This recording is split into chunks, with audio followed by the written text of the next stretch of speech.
پدر پولدار، پدر بی پول. فصل 4، درس 3، سرتان به کار خودتان باشد. در سال 1974 از ری کروگ، بنیانگذار مکدونالد، درخواست شد تا در دانشگاه تگزاس در شهر آستین سخنرانی کند. یکی از دوستان عزیز من، کیت کانینگهام، دانشجوی آن دانشگاه بود.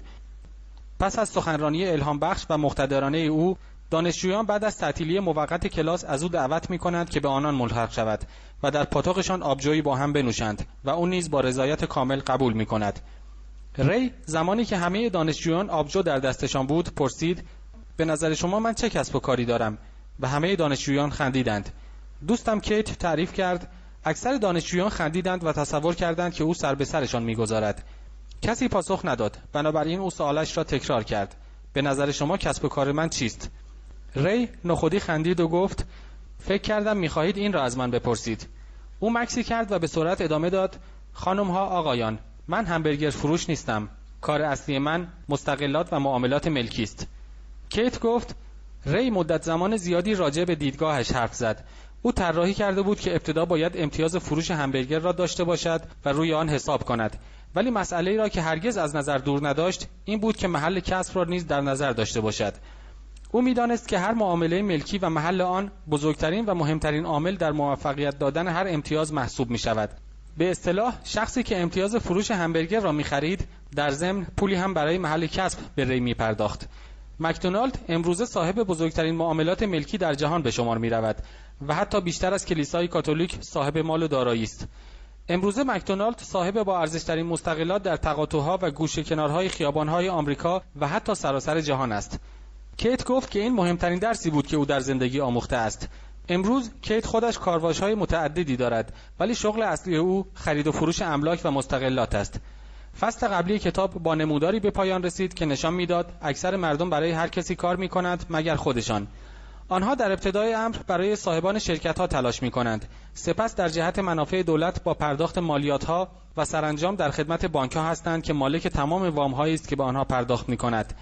زمانی که پسر بچه جوانی بودیم، اطراف محل زندگیمان شعبه‌ای از مکدونالد نبود، ولی پدر مایک همان درسی را به ما دوتا آموخت که ری کروگ در دانشگاه تگزاس به دانشجویان یاد داد. این راز شماره 3 ثروتمندان است. راز این است: سرتان به کار خودتان باشد. تلاش مالی اغلب نتیجه مستقیم تلاش همه انسان‌هایی است که در سراسر عمرشان برای شخص دیگری کار می‌کنند و اکثر آنها در روزهای پایانی کار و تلاش خود تقریباً اندوخته‌ای ندارند. نظام آموزشی جاری ما به جوانان امروز توجه دارد تا با توسعه مهارت‌های درسی شغل‌های مفیدی به دست آورند. زندگی آنها با حقوق ماهیانه‌شان اداره می‌شود و یا همانطوری که پیشتر شرح دادم مطابق با ستون درآمد آنها. پس از بسط دادن مهارت‌های درسی، آنان به سطح بالایی از تحصیلات دانشگاهی دست خواهند یافت تا قابلیت‌های حرفه‌ای خود را تقویت کنند. آنها تحصیل می‌کنند تا مهندس، دکتر، دانشمند، آشپز، افسر پلیس، نویسنده، هنرمند و غیره شوند. این مهارت‌های حرفه‌ای سبب می‌گردد که آنها وارد فشار کار شوند و برای کسب پول کار کنند. در اینجا تفاوت فاحشی بین شغل شما و کسب و کارتان وجود دارد. اغلب از مردم می‌پرسم کسب و کارتان چیست و آنها پاسخ خواهند داد کارمند بانک هستم. و زمانی که میپرسم آیا بانک مال خودتان است، آنها پاسخ میدهند نه، من در آنجا کار میکنم. اینجاست که آنها بین شغل و کسب و کار خود دچار سردرگمی شده اند. شغل آنها ممکن است همان کارمند بانک باشد، ولی هنوز باید کسب و کار خودشان را داشته باشند. ری کروگ فرق میان شغل و کسب و کارش را میدانست. شغلش همیشه همان بود. او فروشنده بود. زمانی فروشنده مخلوط کن برای درست کردن شیر کاکائو بود و سپس امتیاز شعبه‌های مکدونالد را میفروخت. ولی زمانی که شغل او فروش امتیاز شعبه‌های مکدونالد بود، کسب و کار او گردآوری و جمع کردن درآمد کلان مستغلات بود. مشکل و مسئله در رابطه با مدرسه و دانشگاه این است که شما اغلب مطابق رشته‌ای که خوانده اید در می‌آیید، یعنی طبق رشته تحصیلی خود بار می‌آیید. بنابراین اگر درس مثلا آشپزی می‌خوانید، آشپز می‌شوید. اگر درس حقوق می‌خوانید، وکیل می‌شوید و اگر درس مکانیک ماشین‌آلات می‌خوانید، مهندس مکانیک می‌شوید. اشتباه مسئله در این است که اکثریت مردم فراموش می‌کنند کار اصلی آنها چیست و درست همان رشته‌ای را برای شغل خود انتخاب می‌کنند که تحصیل کرده اند. آنان عمر خود را در راه کسب و کار دیگری صرف می‌کنند، برای دیگری کار می‌کنند، کارفرما یا دولت، در واقع طرف را به ثروت می‌رسانند. برای داشتن امنیت مالی هر فردی باید سرش به کسب و کار شخصی خودش باشد. کسب و کارتان حول و حوش ستون دارایی خودتان باشد تا درآمدتان را بیشتر کند، یعنی برای خودتان کار کنید. همانطوری که قبلا نیز در قانون شماره 1 توضیح دادم، باید با آگاهی تمام تفاوت میان دارایی‌ها و بدهی‌های خود را بدانیم و بکوشیم دارایی‌ها را گردآوری کنیم و بخریم. ثروتمندان بر ستون دارایی خود متمرکز می‌شوند، در صورتی که افراد معمولی بر وضعیت درآمدی خود تمرکز می‌کنند. به این علت است که اغلب می‌شنویم من احتیاج به ترفیع دارم. ای کاش ترفیع می‌گرفتم.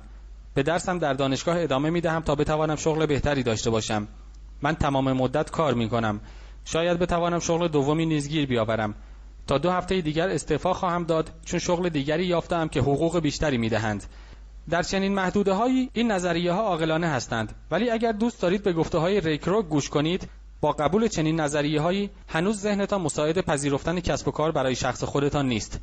همه این نظریه‌ها تمرکز بر ستون درآمد دارد و تنها کمکی که به فرد می‌تواند بکند تا بتواند امنیت مالی بیشتری داشته باشد این است که اگر پول مازادی دارد صرف خرید دارایی‌ها کند که موجب افزایش درآمد می‌شود. دلیل عمده فقر اکثریت طبقه متوسط و بیپول در محافظه‌کاری مالی است که مفهومش این است: من به چنین خطری نمی‌توانم دست بزنم، یعنی که شالوده مالی درستی ندارم. آنان باید به درآمد ماهیانه و شغل خود آویزان شوند و به آن تکیه کنند. آنان همواره بایستی محتاطانه عمل کنند. زمانی که در خیلی موارد رکود مالی پیش می آید، میلیون‌ها کارگر و کارمند متوجه می شوند که بزرگترین دارایی زندگیشان و به قول گفته خودشان خانهشان آنها را می بلعد. دارایی آنان که خانه نام دارد هنوز هم ماهیانه برایشان هزینه برمی دارد. ماشین آنان یعنی سرمایه بعدی آنها را زنده می بلعد و هر دم برایشان خرج می تراشد. ماشین گلف آنها که در گاراژ منزل به قیمت $1000 خریداری شده بود دیگر بیش از آن مبلغ نمی ارزد و آنها بدون داشتن امنیت شغلی چیزی ندارند که به آن تکیه کنند. آنچه را که زمانی دارایی می انگاشتند در بحران مالی آنها کوچکترین کمکی نمی تواند به آنها بکند. تصورم این است که بیشتر ما درخواست نامه اعتباری از بانک نموده ایم تا با پر کردن آن برای صاحب بانک بتوانیم خانه یا خودرو بخریم. همیشه جالب است که به بخش ارزش ویژه نگاهی بیاندازیم. به این دلیل جالب است که آنچه به عنوان عملیات بانکداری و حسابداری پذیرفته می شود فرد جزو دارایی خود به حساب می آورد. روزی که می‌خواستم وام بگیرم موقعیت مالی من خوب نبود، بنابراین دارایی‌هایم ماشین گلفم، کلکسیون عتیقه و هنری، کتاب‌ها، ضبط استریو، تلویزیون، لباس‌های مارکدار، ساعت‌های مچی، کفش‌ها و سایر وسایل شخصی خود را به ستون دارایی‌هایم اضافه کردم. ولی تقاضایم برای گرفتن وام رد شد، زیرا من سرمایه‌گذاری مستقلاتی بسیاری داشتم که بابت آنها باید وام می‌گرفتم و کمیته رهن خوشش نمی‌آمد که آن همه پول بابت خرید خانه‌های آپارتمانی در نظر گرفته‌ام. آنها می‌خواستند بدانند چرا من شغلی عادی با حقوق ماهیانه متعارفی ندارم. آنان سوالی در مورد لباس‌های مارکدار و کلکسیون‌ها و ماشین گلف من نکردند. پس زمانی که شما طبق معمول استاندارد نیستید، زندگی دشوار و سختگیرتر می‌شود. هر زمانی که از شخصی می‌شنوم ارزش سود خالص آنان $100,000 یا چیزی در همین حدود است، به دست و پا می‌افتم. یکی از دلایل اصلی که معتقدم ارزش ویژه دقیق و درست نیست، فقط این است که لحظه‌ای که شما شروع به فروش دارایی‌های خود می‌کنید، برای هر دریافتی خود باید مالیات نیز بپردازید. بنابراین اکثر مردم زمانی که به مدت کوتاهی درآمد کلان دارند، خود را گرفتار معضلات عمیق مالی می‌کنند. آنان برای ارتقای پول دارایی‌های خود را می‌فروشند.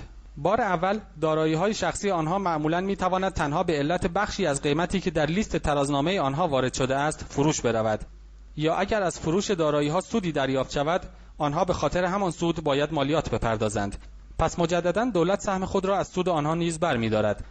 بدین ترتیب کسر مبلغ موجود به آنها کمک می‌کند که قرضدار نباشند. به این علت است که می‌گویم سود خالص سرمایه هر شخص اغلب بی‌ارزش‌تر از آن است که تصور می‌کنند.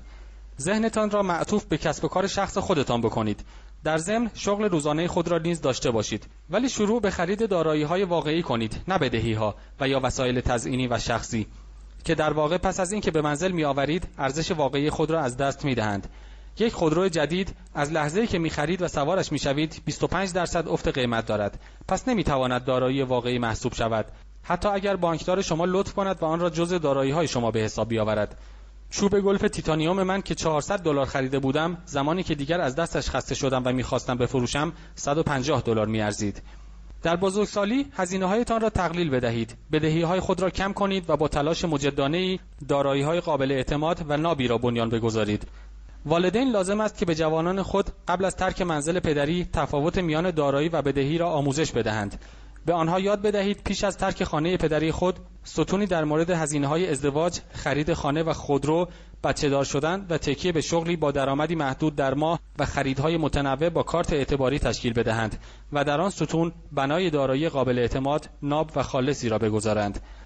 زوجهای جوانی را مشاهده می‌کنم که خود را گرفتار شیوهی از تله زندگی می‌کنند که در طول سالها تلاش و کار فرصت رهایی از وام و قرض را پیدا نمی‌کنند.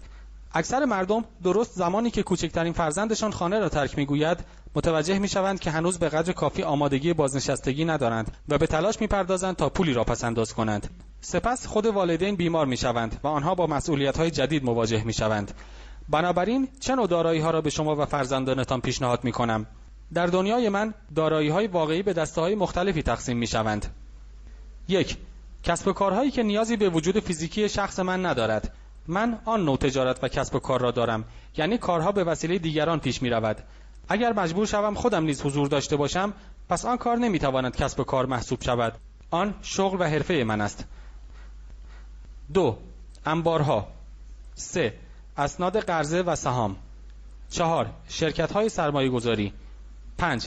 درآمد از مستغلات و املاک. 6. اسکناس‌ها. 7. حق امتیازهایی در مورد وسایل صحنه تئاتر و موسیقی، فیلمنامه، نمایشنامه و پروانه ساخت انحصاری. 8. و هر چیز دیگری که ارزش دارد موجب افزایش درآمد می شود یا بهای آن بالا می رود و بازار پیدا می کند. زمانی که پسر بچه جوانی بودم، پدر تحصیل کرده‌ام مرا تشویق می کرد که شغل آتیه‌دار و با تضمینی داشته باشم. از سوی دیگر پدر پولدارم مرا تشویق می کرد صاحب دارایی‌هایی شوم که دوست می دارم. اگر دارایی‌هایت را دوست نداشته باشی، مراقبتی نیز از آن نمی‌کنی. من فقط مستغلات می‌خرم، زیرا ساختمان و زمین را دوست دارم و این چیزها را می‌خرم. من هر روز می‌توانستم مدت‌ها به آنها نگاه کنم و بر آنها نظارت داشته باشم و وقتی که مشکلی پیش می‌آید، آنقدرها آزاردهنده نیستند که علاقه‌ام را در مورد آنها تقلیل دهد. کسانی که از مستغلات خوششان نمی‌آید، نباید آنها را خریداری کنند. خود من خرید سهام شرکت‌های کوچک به ویژه راه‌اندازی شرکت‌ها را بسیار دوست دارم. دلیلش نیز این است که من فردی سرمایه‌گذار هستم، نه شخصی وابسته به یک شرکت یا کارمند مؤسسه. من در سالهای اول زندگیم در سازمان‌های بزرگی کار می‌کردم، مثل استاندارد اویل کالیفرنیا در آمریکا، شرکت مارین کورپس و شرکت زیراکس. من از کار کردن با آنها لذت می‌بردم و خاطرات خوبی از آن زمان دارم، ولی عمیقاً احساس می‌کردم که وابسته به آن شرکت‌ها نیستم و دوست دارم تنها آنها را راه‌اندازی کنم و بر آنها مدیریت داشته باشم. بنابراین خرید سهام من معمولاً از شرکت‌های کوچکی است که گاهی نیز خودم آنها را راه‌اندازی و بعد سهامی عام می‌کنم. پول‌های کلان از همین سهام کوچک جدید به دستم می‌رسد. من این بازی را دوست دارم. اکثر مردم از شرکت‌های خرده‌پا هراس دارند و آنها را مخاطره آمیز می‌خوانند و آنها نیز چنین هستند. ولی اگر به سرمایه‌گذاری مورد نظر علاقه‌مند باشید، مخاطره آن کاهش می‌یابد، زیرا شما موقعیت را درک می‌کنید و روش بازی را بلد هستید. در مورد شرکت‌های خرده‌پا و کوچک، تدبیر سرمایه‌گذاری من بر این است که سالانه یک بار از خرید سهام دور باشم. از سوی دیگر، روش و تدبیر من در مورد مستغلات و املاک این است که با معلومات کوچکی وارد عمل شوم و سپس دارایی‌هایم را توسعه بدهم و به دارایی‌های بزرگتری بدل سازم. مثلا قطعات کوچک را به قطعات بزرگ ملک تبدیل کنم. بنابراین با درآمدی که دارم، مالیات‌ها را پرداخت می‌کنم. این امر موجب می‌شود که قیمت‌ها به نحو شگفت‌انگیزی بالا برود. معمولاً مستغلات را کمتر از 7 سال در مالکیت خود نگه می‌دارم و بعد به فروش می‌رسانم. سالهای سال، حتی زمانی که با شرکت‌های مارین کورپس و زیراکس کار می‌کردم، به تمام توصیه‌های پدر پولدارم عمل می‌نمودم. من کار روزانه‌ام را حفظ کرده بودم، ولی همیشه حواسم به کسب و کار شخصی خودم بود.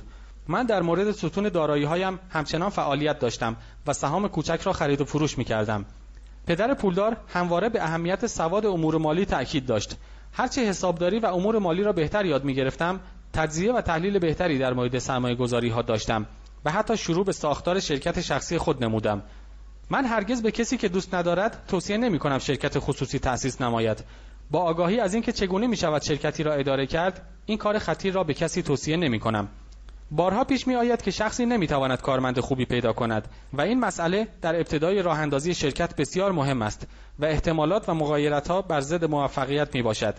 در عرض 5 سال از 10 شرکت 9 تای آنها ورشکسته میشوند و آن شرکت بازمانده نیز در عرض 5 سال دیگر دچار ورشکستگی میشود. بنابراین اگر مشتاق هستید شرکتی را از خودتان داشته باشید، آنچه را توصیه میکنم انجام بدهید. صرف نظر از اینکه کار عادی و روزانه خود را ادامه می‌دهید و حفظ می‌کنید، سرتان نیز به کسب و کار خصوصی خودتان باشد.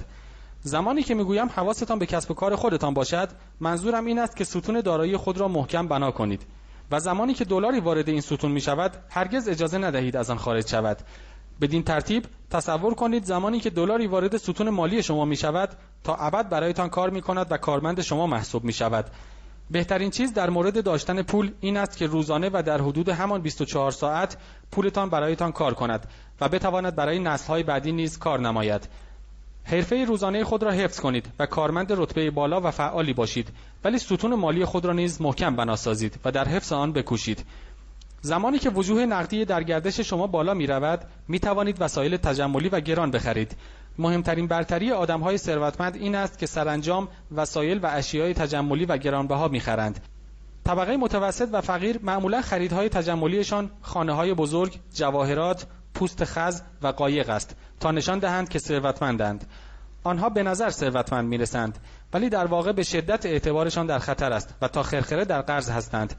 آدم‌های پیر و ثروتمند از دیرباز دارا و متمول بودند و اولین کاری که کردند این بوده که اعتبار ستون دارایی خود را بالا بردند. سپس با درآمدی که از آن ستون به دست آورده‌اند، اشیای تجملی را خریدند. ولی مردم متوسط و فقیر پیش از آن که سرمایه‌گذاری محکمی بکنند، از خون و جان و میراث فرزندانشان نیز می‌گذرند و وسایل تجملاتی می‌خرند. یک کالای تجملی پاداشی است که از سرمایه‌گذاری و توسعه مستغلات به ما داده می‌شود. زمانی که من و همسرم درآمد فوق‌العاده‌ای از کرایه آپارتمان‌هایمان به دست می‌آوردیم، او خودروی مرسدس بنزی برای خودش خرید. کار او سرمایه‌گذاری فوق‌العاده‌ای نبود، بلکه از طریق همان آپارتمان‌هایی که داشت، آن خودرو خریداری شد. درست است که چنین خرید گران قیمتی را انجام داد، ولی 4 سال تمام منتظر مانده بود تا موجودی سهام و اوراق بهادار مستغلاتش توسعه یابد و آن کالای تجملی یعنی مرسدس بنز واقعاً پاداشی برایش بود. زیرا همسرم ثابت کرده بود که چگونه ستون مالی خود را میتواند توسعه بدهد. آن خودرو مفهومی عمیق از زیبا بودنش برای همسرم داشت. مفهومش این بود که او همه آگاهی و هوش خود را به کار انداخت تا صاحب چنین خودرویی شود. آنچه اکثر مردم میکنند این است که بی مقدمه میروند و با کارت اعتباری خود ماشین و یا اشیای تجملی دیگری میخرند. ممکن است احساس کسالت میکنند و صرفاً به این دلیل چنین چیزی میخرند، ولی خرید وسایل تجملاتی با کارت اعتباری دیر یا زود موجب می‌شود که شخص واقعاً از آن وسیله تجملی زده شود، زیرا بدهکاری آن خرید بار مالی سنگینی محسوب می‌شود. پس از صرف مدت زمانی که در جهت کار شخصی خودتان سرمایه‌گذاری کرده اید، حالا وقتش رسیده است که ذوق و سلیقه جادویی خود را به کار گیرید. بزرگترین راز ثروتمند شدن، رازی که جاده را برای همه باز می‌کند. پاداشی که در انتهای جاده منتظر ماست، حاصل سخت‌کوشی و تلاش پیگیر ماست تا وقتمان را صرف آن کنیم و هوش و حواسمان به کار خصوصی خودمان باشد.